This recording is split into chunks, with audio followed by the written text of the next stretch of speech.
When we hear the word superhuman abilities, we think of movies, comics, and fiction. But what if some people don't need superpowers because their bodies already do things most humans can't? No magic, no science fiction, just real people with real documented abilities.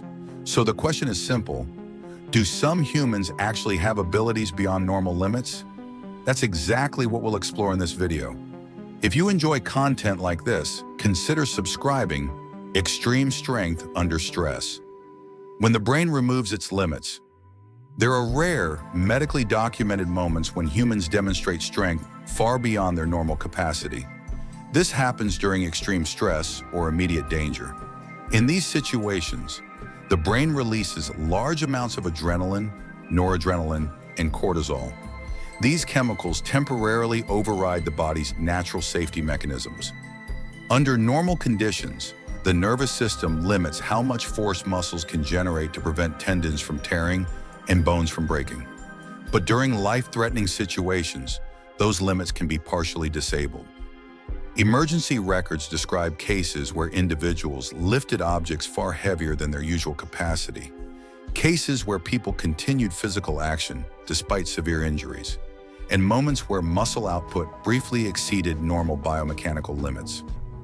This strength is short-lived and often comes with serious consequences: torn muscles, fractured bones, long-term nerve damage.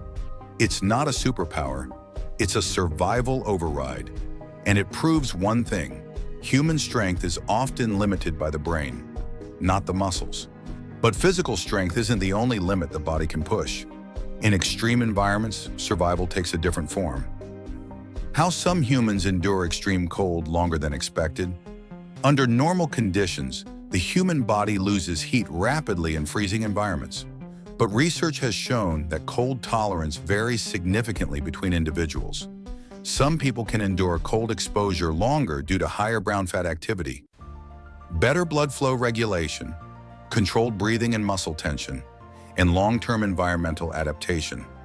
Studies on cold exposure have documented individuals who maintain stable core temperatures longer than average, who showed a reduced shivering response, and who slowed heat loss through vascular control. Medical observations confirm that the nervous system can influence how the body responds to cold stress. This includes redirecting blood flow, reducing heat loss in extremities, and stabilizing internal temperature during short-term exposure. These abilities are not supernatural, and they are not limitless. They are the result of biological variation, conditioning, and neural control.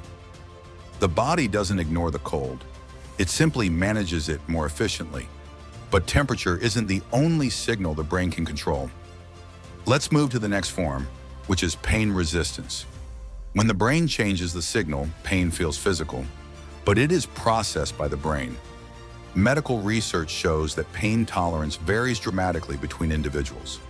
Some people experience pain normally, but their brains interpret it differently. Documented cases include patients who remained conscious during severe injuries, individuals who continued functioning despite fractures, and people with rare neurological conditions that reduce pain perception. In controlled medical settings, brain scans revealed that pain signals still reach the brain, but the emotional response was significantly reduced. This doesn't mean pain is absent. It means the brain dampens the signal, delays the reaction, or redirects attention away from the sensation. Pain resistance is not immunity. It is neurological control, not physical invincibility, and it can fail under prolonged stress. And pain isn't the only signal the brain can reshape. Memory can change. Let's talk about the exceptional memory when forgetting doesn't work. Normally, most humans forget information naturally. It's a protective feature of the brain. But in rare cases, memory works differently. Some individuals have been clinically identified with unusually detailed autobiographical memory, near-complete recall of personal experiences, and extreme long-term memory retention. They don't memorize intentionally. Their brains simply store and retrieve information automatically. Neurological studies suggest differences in memory-related brain structures, neural connectivity, and information processing patterns. Interestingly, many people with extreme memory ability report mental fatigue, emotional overload, and difficulty living in the present. In these cases, the ability is not a gift. It's a neurological trade-off, genetic variations that push human limits. Not all human bodies are built the same. Small genetic differences can lead to major performance changes. Scientific studies have identified mutations that affect muscle fiber efficiency, oxygen usage, bone density, and fatigue resistance. Some individuals naturally recover faster, endure physical stress longer, and resist muscle breakdown.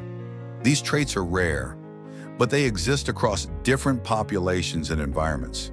They don't break biology, they simply represent the outer edges of what human biology allows. So, are these abilities superhuman? No. These people don't violate physical laws. They don't ignore biology. They operate closer to the true limits of the human system. Limits that most people never reach because the brain is designed to protect the body, not maximize performance. So, the human body is not weak, it is cautious. What we call normal is often just a safety setting, and in rare situations, that setting changes. Not because of superpowers, but because survival demands it.